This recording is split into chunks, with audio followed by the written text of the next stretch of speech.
debat tidak usah didengerin, sama-sama nggak tahu kok ngotot. Kadang orang debat yang lucu, sama-sama nggak tahu kok ngotot.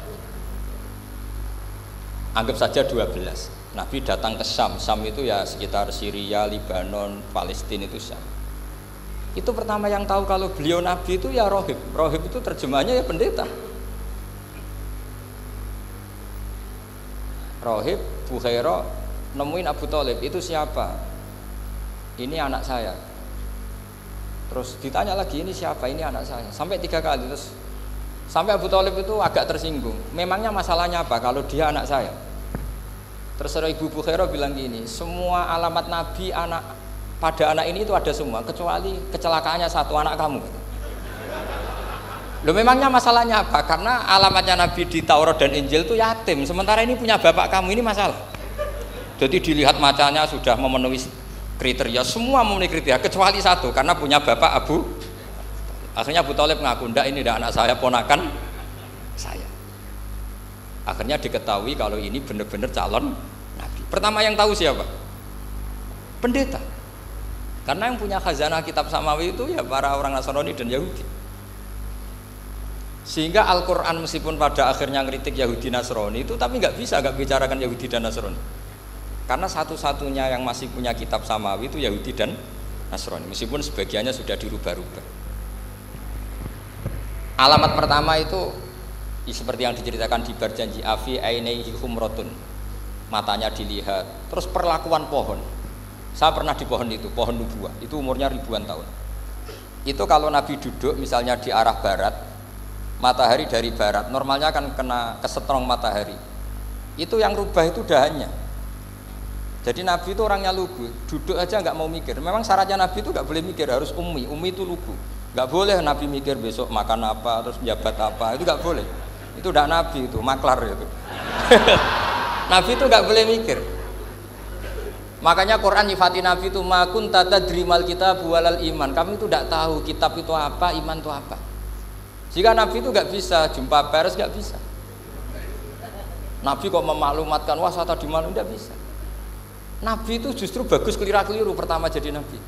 Nabi pertama ketemu Jibril itu dikira malakul maut, dia lari ketakutan. Zammiluni Khadijah, saya ini takut, itu tadi ada malakul maut, saya takut. Sama Khadijah dikemulin. Jadi Nabi itu nggak tahu kalau itu malaikat siapa? Jibril. Jibril nggak bisa dia kenalan nggak di seminar. Ini malaikat Jibril pernah kuliah di sini, nggak bisa seperti itu. Jibril itu ya aneh. Pertama ketemu Nabi, Iqra ya Muhammad, kamu harus baca ini. Kata Nabi, ma'a Nabi Qur'an, saya tidak bisa baca. Harus bisa. Dipaksa sampai 3 kali, Nabi tetap jawab, saya tidak bisa baca. Terus kata Nabi kenangnya, faghattani, saya didekap, kamu harus bisa baca. Setelah baca dilepas, Nabi lari, pulang terus bilang ke istrinya, zammiluni.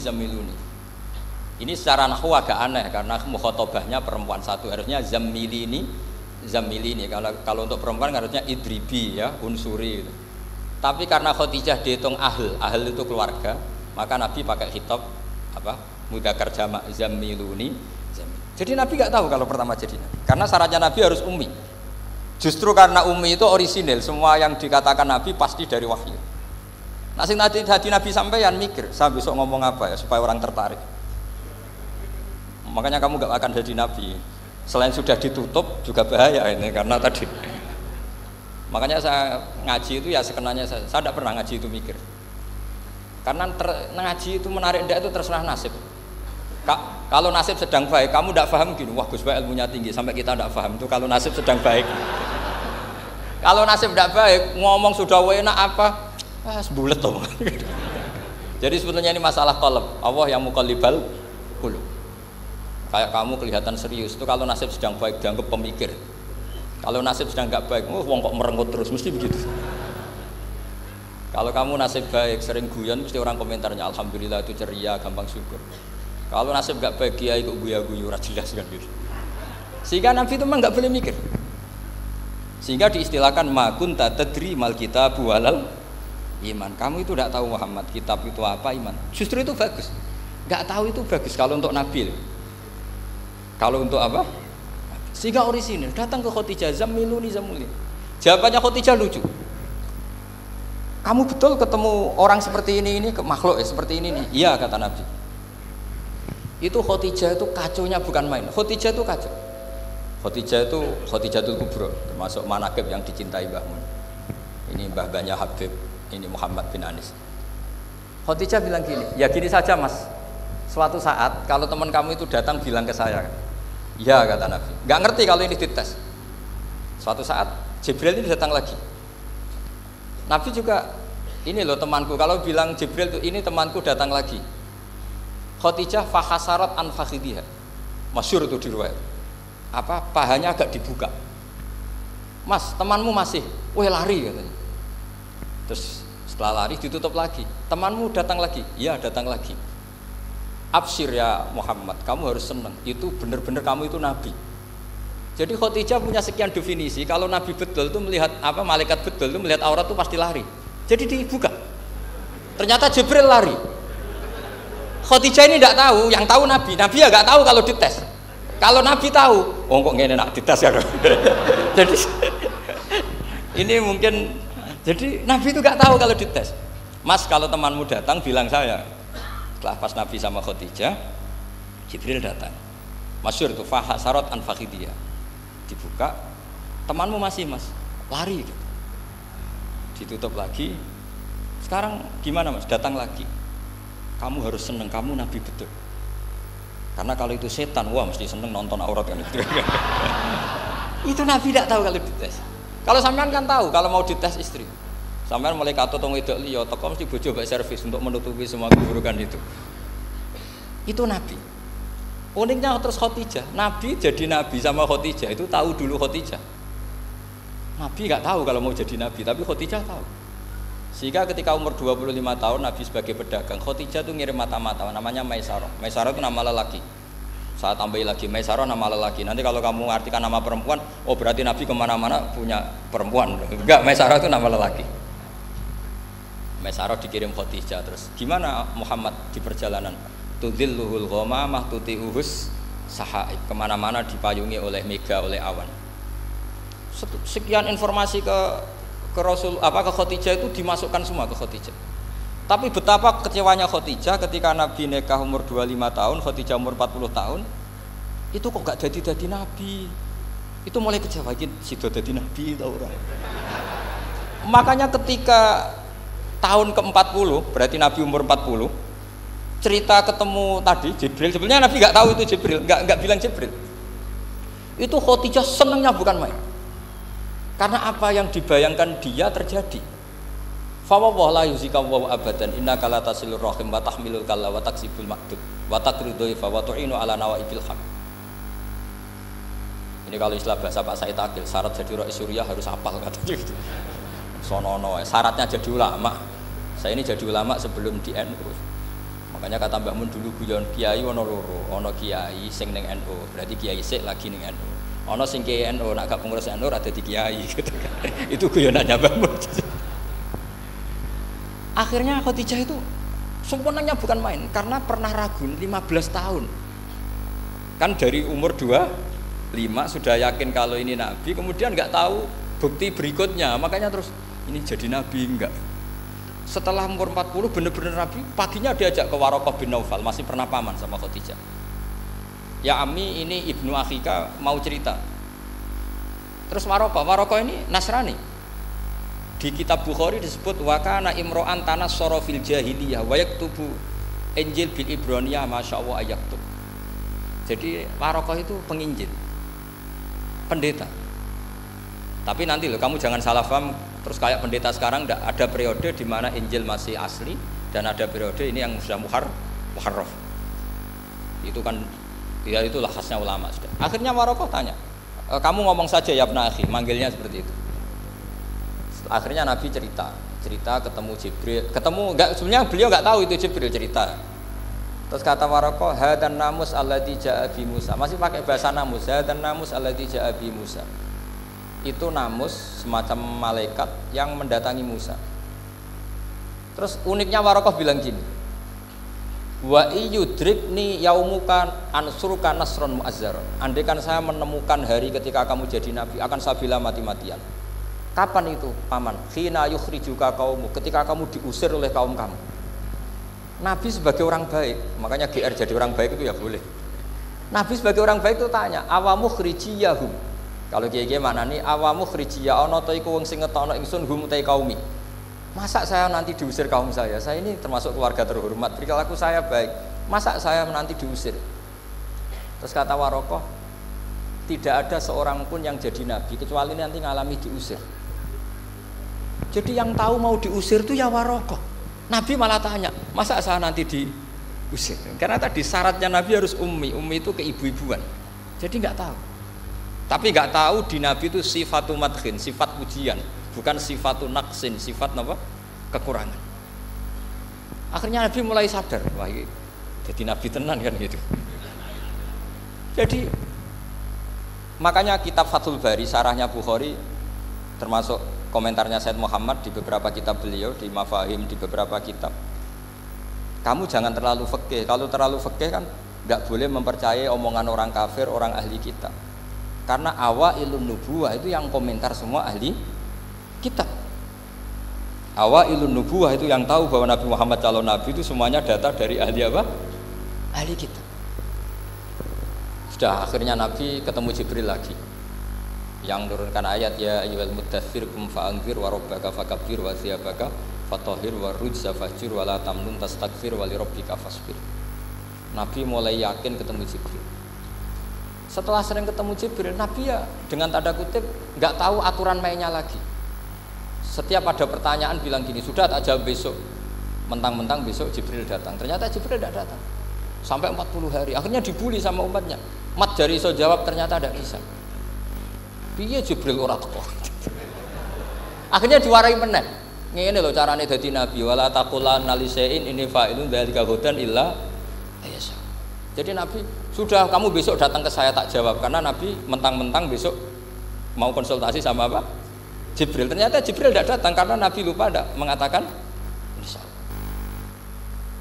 Kalau Nabi itu tahu semua, pasti Nabi mengatakan insya Allah dulu. Tapi Nabi memang sebaiknya nggak tahu. Ummi. Justru itu wa ma yantiqu anil hawa in huwa illa wahyu yuha. Itu beberapa peristiwa. Sehingga syaratnya jadi wali, karena wali itu warasatul anbiya, ya kudu rada goblok sithik-sithik. Enggak boleh wali kok cerdas, analisis, enggak boleh. Wali kok delok TV ngrungokno pakar-pakar analisis. Iku ora wali, jadi maklar. Enggak boleh. Jadi misalnya yang menang Pak Jokowi atau Pak Prabowo, enggak boleh pakai Pak Jokowi petahana, bos gini, enggak boleh. Wali kalau ditanya yang menang Pak Jokowi Pak Prabowo, biadillah gitu aja. Itu urusan Allah. Itu alamatnya apa? Itu enggak penting, yang penting golek ridhanya Allah. Enggak menarik figur-figur seperti itu wali. Sudah saya teruskan supaya clear ya masa Maulidur Rasul sallallahu alaihi wasallam. Itu kita tidak punya data kecuali dari ahli kitab. Yahudi lebih ngeri lagi. Yahudi itu punya kriteria syaratnya Nabi harus min dzurriyyati Ibrahim. Ya makanya kitab yang paling disenangi Mbah Mun itu Berjanji. Syaratnya Nabi harus min dzurriyyati Ibrahim. Lalu Muhammad itu siapa? Kok tahu-tahu Nabi? Dia itu orang Arab itu jahiliyah, wongnya goblok-goblok. Wah, akhirnya terus jadi polemik ilmiah kan. Akhirnya Nabi memaklumatkan diri kalau beliau min dzurriyyati Ibrahim, dibuktikan Ibrahim pernah singgah di Mekah, yaitu fihi ayatum bayyinatum maqamu Ibrahim. Bahwa Ibrahim pernah hidup di Mekah ada buktinya, yaitu ada bekas kaki di dekat Ka'bah. Akhirnya Ibrahim meninggalkan Ismail. Ismail kecil kekurangan air, Hajar lari-lari nyari air 7 kali. Akhirnya jadi sa'i bena sofa wal. Ada sekian bukti kalau Ismail itu hidup di Mekah, menikah sama suku Jurhum. Akhirnya orang Yahudi mulai ngeper. Loh iya, Muhammad pantas jadi nabi. Ternyata orang Mekah turunan Ibrahim alaihis. Itu andekan orang Yahudi yang tidak komen, itu juga gak dilacak nasabnya Nabi. Gara-gara orang Yahudi komen, Nabi itu harus turunan Ibrahim. Kamu asal usulnya gimana? Akhirnya Allah sendiri yang menjawab bahwa Nabi lahir dari Ibrahim. Padahal Ibrahim itu orang Palestina. Logikanya gimana? Ternyata Ibrahim pernah singgah di Mekah. Ada bekas kakinya, ada ritualnya yaitu lari bena sofa wal mar'ah, menceritakan wal marwah, menceritakan apa? Ibrahim ketika nyari apa? Siti Hajar ketika nyari apa? Itu disebut fihi ayatum bayyinatum maqamu Ibrahim. Maka berjanji itu kitab yang masalah madaih itu bagus secara tarikh. Jadi kitab madaih itu beda-beda. Ada yang kayak Habib Ali. Habib Ali itu lebih ke isek itu berontok. Jika saya suka baca Simtud Duror itu kalau pas isek, pas berontok. Berontok itu ya pas kangen Nabi, biasanya saya wudhu terus baca Simtud Duror itu pas isek. Tapi kalau saya ingin baca sejarah suka berjanji. Kalau Habib Ali jelas isek. Yang duriannya sekarang di Solo termasuk Habib Muhammad bin Husain bin Anis bin Alwi bin Ali yang punya Simtud Duror. Jika kalau beliau baca sholawat ya sholatan yattasilu biha ruhul musolli alaihi fayam basitu fi qalbi siru nuri ta'alluqi bi wa hubbi fayuktabu biha bi inayatillahi nabu fi hisbi. Kalau berjanji enggak, dia tahu problem utama Nabi itu nasabnya karena beliau orang Quraisy, orang jahiliyah yang dikira enggak punya darahnya Nabi Ibrahim. Maka beliau pertama ngarang diantaranya wa ba'du fa'aqul huwa Muhammad bin Abdullah bin Abdul Muttalib wasmuhu Syaibatul Hamdi Humidat Hisalusaniyah. Saya pastikan Muhammad cucunya Abdul Muttalib. Dia yang punya pintu yang mau masuk ke Ka'bah namanya Babu Bani Syaibah. Itu nama lain dari Abdul Muttalib. Terus diteruskan Abdul Muttalib bin Hasyim terus sampai wa adnanu bila raibin idadawil ulumin nasabiyah ila dabihi Ismail nisbatuhu wa muntah. Karena berjanji ingin ngomong, ingin memaklumatkan ini Muhammad. Kamu kira orang mana? Beliau adalah turunan Ibrahim. Kayak apa alimnya yang ngarang berjanji? Ya, saya berkali-kali ngomong di mana-mana. Lah berjanji itu nasibnya kurang baik. Dibaca bahasa Arab, yang baca nggak paham, yang dengar nggak paham. Akhirnya kubu sebelah dianggap baca mantra. Nah, terus dihukumi bid'ah kan? Coba kalau itu ditulis bahasa Indonesia. Nasab Muhammad, dia punya bapak Abdullah, punya mbah Abdul Muttalib gini-gini. Paling kubu sebelah tidak akan bilang bid'ah, mesti ngomong ini buku sejarah. Jadi gara-gara baca bahasa Arab, sing maca ora paham, sing nyenggaki ora paham, terus koyok mantra. Sing kritik yo luwih ora paham. Sudah akhirnya. Jadi berjanji itu bela-belain Nabi itu yang dilihat sisi nasab. Makanya beliau ngendikan wa'adnanu bila raibin indadawil ulumin nasabiyah ila dhabihi Ismaila nisbatuhu wa muntah. Itu juga orang Yahudi. Akhirnya orang Yahudi banyak yang iman. Ternyata Muhammad itu tidak orang lain. Sampai mereka bilang Muhammad minal asbab. Muhammad itu tidak lain saudara kita. Akhirnya orang Yahudi banyak yang iman. Jadi pertama Nabi jadi Nabi itu yang tahu ya orang Yahudi dan orang Nasrani karena mereka pasti punya sisa-sisa kitab samawi. Yaitu yang diceritakan Ka'bil Ahbar.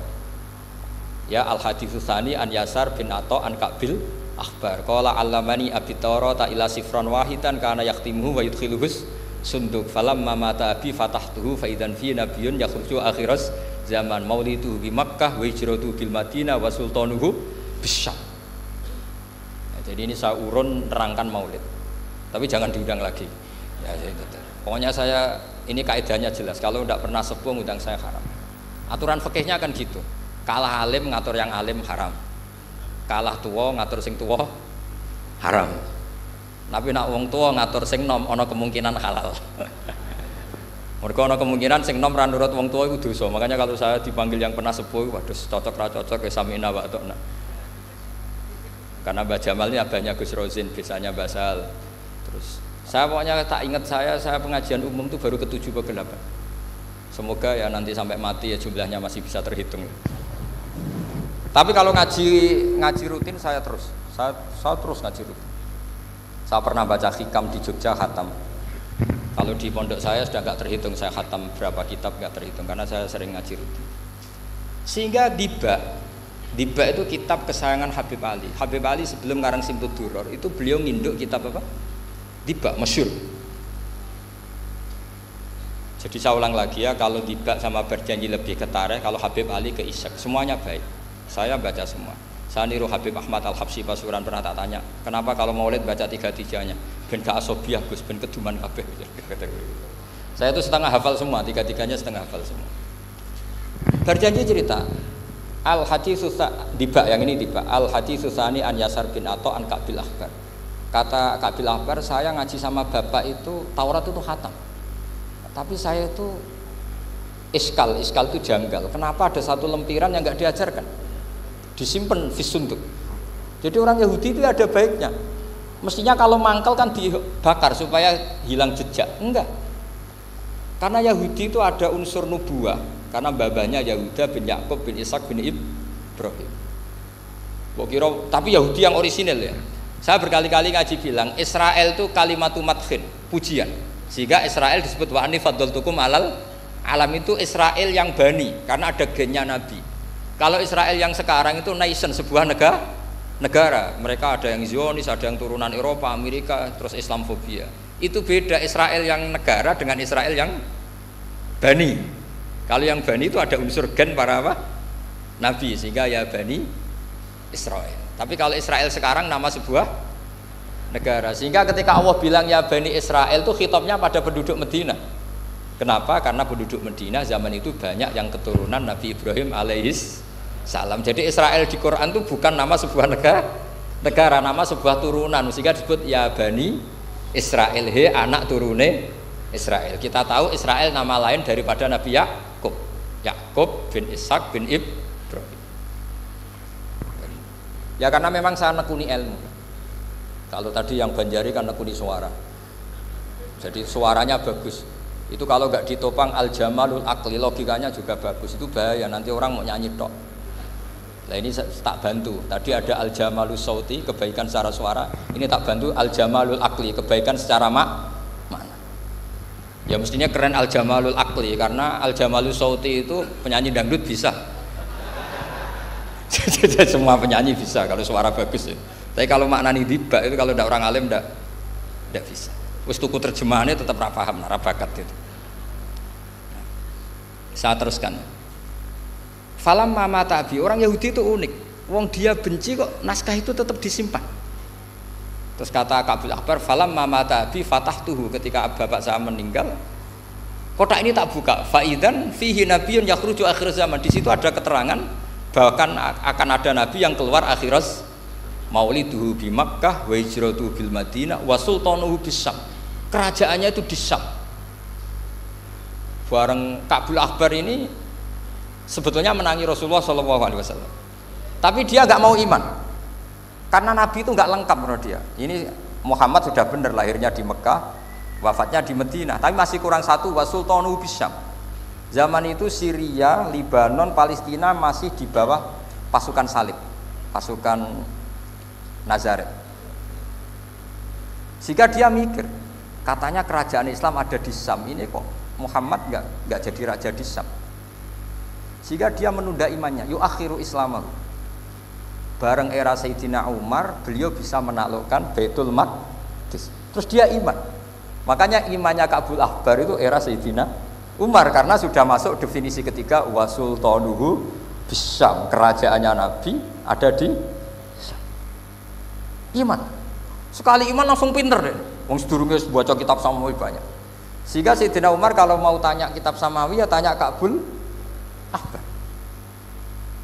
Karena beliau itu Nabi sudah benar maulidu bi Makkah wa hijratu bil Madinah wa sultanuhu bisyam. Rasulullah ketika wafat atau intaqala ila rafiqil ala itu belum menangi Islam menaklukkan mana Palestina itu. Tapi Nabi itu kasef. Nabi itu nak kasef itu ya lucu. Makanya kalau ada kiai lucu itu ya anggapnya niru Nabi. Nabi itu lucu. Ada sahabat itu gak pati ganteng, pendek gak pati ganteng, namanya Surakoh. Itu digojlok sama Nabi. Surakoh, bagaimana kalau kamu suatu saat itu pakai tas itu apa? Mahkotanya raja Syam, raja Kaisar. Ya Surakoh ya dianggap Nabi Gujan gitu aja. Nabi Gujan aja. Singkat cerita, suatu saat Umar itu mengalahkan kerajaan itu. Kaisar itu dikalahkan Umar. Saking takutnya lari, mahkotanya itu jatuh. Jatuh disaksikan Surakoh. Terus ingat, dulu Nabi pernah ngendikan itu disuruh pakai saya. Akhirnya sama Surakoh dipakai. Ya tetap orang ganteng, orang ganteng. Itu. Padahal sudah pakai mahkota Kaisar. Barang setelah dipakai, kata Umar, ikhla'ha. Itu dicopot. Mau saya pakai untuk Baitul Muslimin, untuk Baitul Mal. Kata Surakoh, bukankah Nabi ngendikan kalau ini yang pakai saya? Jawabnya Umar, innama yaqulu Rasulullah lital bisaha walam yaqul litamlikaha. Kata Nabi hanya menghentikan kamu disuruh makai tapi tidak disuruh memiliki. Kayak apa Rasulullah kasafnya? Itu kata orang-orang yang pernah ke Turki. Saya belum pernah ke Turki, tapi saya hafal hadis sahih ini. Itu ditulis di masjid Turki itu, la taftahunnal Konstantiniyah. Kamu akan bisa mengalahkan pasukan Konstantinopel. Itu dikalahkan setelah 1000 sekian tahun dari wafatnya Nabi. Kayak apa kasufnya Nabi? Karena Nabi wa ma yantiqu anil hawa in huwa illa wahyu. Coba kalau Nabi kayak pengamat, ngomong apa yang kira-kira terjadi? Wah, itu kan mesti keliru semua karena berdasar akal. Tapi kalau Nabi berdasar apa? Kasuf. Kasuf itu satu apa? Kenyataan yang dipertontonkan Allah Subhanahu wa taala. Terus kedua, alamat Nabi itu pakai sandi. Sandi itu sesuatu yang enggak jelas tapi menjadi jelas bagi ahlinya. Saya ulang lagi, sandi itu kayak sandi di militer itu. Atau sandi di KPK itu ada sandinya. Sandi itu ya kata sandi. Saya pernah diceritani Pak Busro Muqaddas ketika ketua KPK itu lucu. Wah, sandinya koruptor saya tambah kacau Pak. Itu kalau bilang uang itu kalau yang kemarin rame kan apel Amerika sama apel Malang. Kalau apel Amerika berarti US apa? Dolar, kalau apel Malang berarti apa? Rupiah. Setelah KPK tahu sandinya diganti Ustadz. Jadi koruptor kalau mau korupsi nelpon temannya. Loh ini Ustadznya sudah siap loh, kamu gak ikut pengajian. Itu sempat penyadap KPK itu gak mau ngecek. Masa orang pengajian dicek. Ternyata ya gak ada acara pengajian, Ustadz tuh maknanya uang. Koruptor saking ngerti itu disadap KPK itu sandinya gimana? Datang nggak ke sini, ini Ustadznya sudah siap, ini ada pengajian. Hampir KPK itu nggak ngecek karena pengajian, Ustadznya sudah siap. Setelah digerebek ternyata Ustadz tuh sandi dari makna apa? Uang, gak kurang ajar gitu, itu Ustadz katanya. Jadi kalau di sini ditangkap KPK berapa Ustadz ini sudah? Ada Habibnya lagi, ada Habib Muhammad ini. Nah, Salman Al Farisi itu pemikir, dia orang Persia. Di mana-mana orang Persia itu pemikir. Persia itu kalau sekarang ikut Iran. Itu dia ngaji lama sekali sama pendeta-pendeta itu. Kebetulan dia punya pendeta yang belum muharraf, belum muharrif atau belum muharraf. Kalau muharrif orangnya, kalau muharraf itu kitabnya atau bukunya. Setiap dia ngaji sama pendeta dikasih tahu. Terus kecewa beberapa kali, walhasil ketemu pendeta yang benar. Sudah, kamu tidak usah ngaji sama saya. Kamu datang saja ke Yasrib, ke Madinah sana, Yasrib. Di situ Nabi akhir zaman sekarang sudah ada. Kata. Ini yang ngomong pendeta. Ya.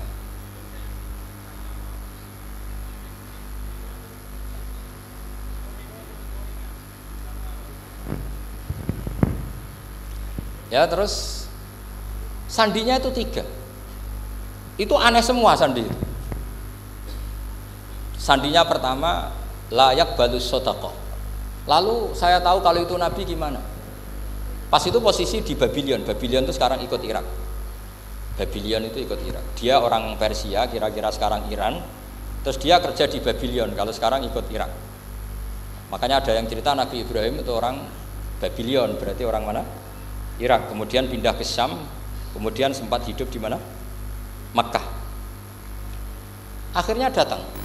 Beliau di Babylon diceritani. Terus beliau miskin.